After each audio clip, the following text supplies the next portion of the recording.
It's 1979, and Michael Jackson isn't quite the king of pop. But he's not far off. He made a fortune from Off the Wall. Nearly 150 times more than he ever made at Motown. After the album Off the Wall, Michael Jackson's whole life became off the wall. He had so much money, he didn't know how to spend it. Anything he wanted, he got. He got a whole lot more after Thriller came out in 1982. It's only the biggest selling album of all time. And Blender Music Magazine's John Connolly says Michael hit the jackpot.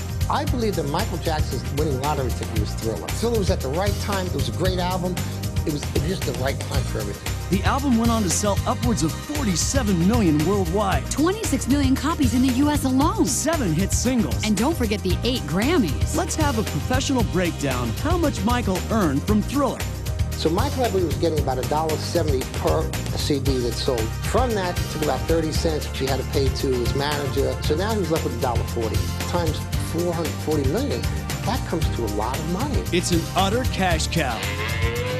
Dumb joke, but true. It's estimated Thriller has earned Michael around $115 million since its release. So the money's rolling in. And sure, the kid's spending the cash. But on good things, like, you know, his music videos. He drops a then unprecedented $75,000 for Billie Jean. Doubles that for Beat It. And spends almost 4 times that for Thriller. What's the story with the big budgets? Who cares? It worked. Michael became the first black artist played on MTV. Not to mention the $20 million the gloved one pocketed on the Thriller home video. Only 40 times what it cost to make, and Thriller led to other money as well, like an endorsement deal with Pepsi. He signed with them in 1983 for about $5 million. But a few years later, he also broke what was then a record when he signed a $15 million deal to do 3 more ads for Pepsi. So now he's worth more than $100 million, but he's still living at home. Well, he does own the place, remember? That means no rent. Good thing, too, because Michael went shopping. There's this one deal that he did that clearly shows some keen business acumen, and that was buying the ATV Publishing, which at the time included 250 Beatles songs. Childhood friend turned celebrity biographer J. Randy Taraborelli tells how Michael upstaged Sir Paul.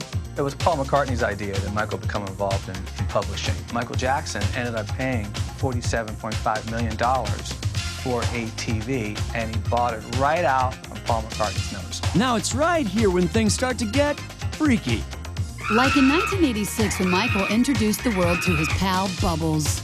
An extravagant purchase, sure, but nobody says anything because, like, he's Michael Jackson and everything he touches turns to gold. Try platinum. Right. Like Mike's next album, Bad. It sold 7.5 million copies in the U.S. Here we go again. 5 #1 singles. And $57 million for Mr. Jackson. And Michael doesn't do an album without a big, bad video. But how do you top Thriller? You hire director Martin Scorsese to shoot it for you. That's how. It cost Michael a cool $2 million, but he made up for it on the road. The Bad Tour was the most successful tour in history up until that point. I mean, Michael was making like $1 million a show at that time. He probably made $40 million on that tour.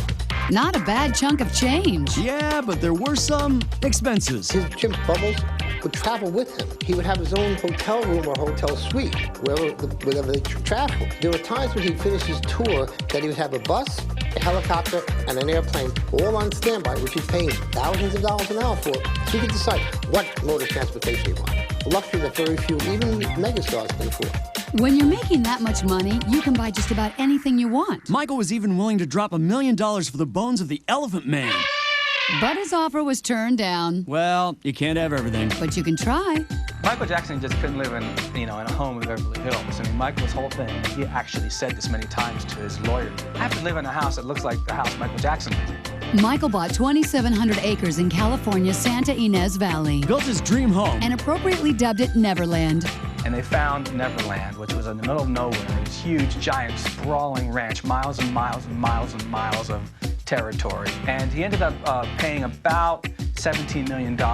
Michael then sunk in another $9 million to make it the fantasy world it is today. It's almost like Michael had to make room for all the incoming money. So the first thing to go was reality. Well, as time went on, Michael decided to turn Neverland into Neverland. And he's got a train going through Neverland, and then he's got an amusement park, and he's got a Ferris wheel, and a movie theater, a candy store, and it's like going to Disneyland. Michael Jackson has this ride in his yard. It's called Pharaoh's Fury, and if you like to swing to the tune of $400,000, this is the ride for you. Most kids have to content themselves with a model railroad on their den or kitchen table. Not Michael Jackson. At his Neverland Ranch, he's got one that's bigger than this. The locomotive alone costs $115,000. Each car costs $30,000. The carousel is the traditional focal point of the amusement park. To have this ride spinning in your backyard would run you about $435,000. We spent an additional $15 million about a year or two ago to make the rides handicap accessible. It's like he created his own personal fantasy land. And Michael's success kept feeding the fantasy. In 1991, he signed a new contract with Sony for $65 million. In 1992, Dangerous sold 6 million copies in the U.S. and earned a hefty $57.5 million. 1995, he sells half of the ATV catalog, you know, the Beatles stuff, for an amazing $90 million. Don't forget, he bought the whole thing for under $47.5 million. Now add another $35 million from his History album. And he's not only the king of pop, he's the fourth highest paid entertainer in the world. Which is good, considering the stuff he's starting to buy. 1998, 15 celebrity puppets at upwards of $75,000. 1999, 5 months at a $75,000 a month townhome in New York while recording the album Invincible. Also in 1999, David O. Selznick's Oscar for Gone with the Wind for $1.5 million. But he doesn't just buy for himself. He's also very generous when it comes to his friends. He bought Elizabeth Taylor an $80,000 bottle of perfume. He's also bought her tons of diamond necklaces and earrings and bracelets. Oh, and Vanity Fair's Maureen Orth reminds us about that witch doctor.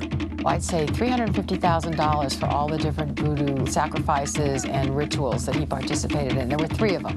And by 2001, Michael realized you can't be a king without a crest. Michael Jackson loves shopping. In fact, he's very good at spending a lot of money. And recently, he bought himself a diamond-encrusted coat of arms. Michael also dropped $1 million to have Marlon Brando just show up at the King of Pop's 30th anniversary in entertainment special. That's big money. Well, Brando's a big guy. In 2002, Michael bought a new tiger for his petting zoo for $35,000. Finally, the same year, Michael with Sony ATV bought another music publishing company for $157 million. Their catalog now includes songs by Hank Williams and Roy Orbison in addition to the Beatles, more than 250,000 songs overall. So we know Michael's earned a lot and spent a lot. And there are rumors he's spending more than he's making. So let's start off with what Michael's worth. On a yearly basis, Michael Jackson can live pretty well. In fact, beyond what most of us would imagine. He makes nice money. According to people who know Michael's finances, Michael is worth between $500 million and $700 million. Hey, what's $200 million between friends? And up next, we'll tell you why Michael pays through the nose to keep up appearances. It's all about that.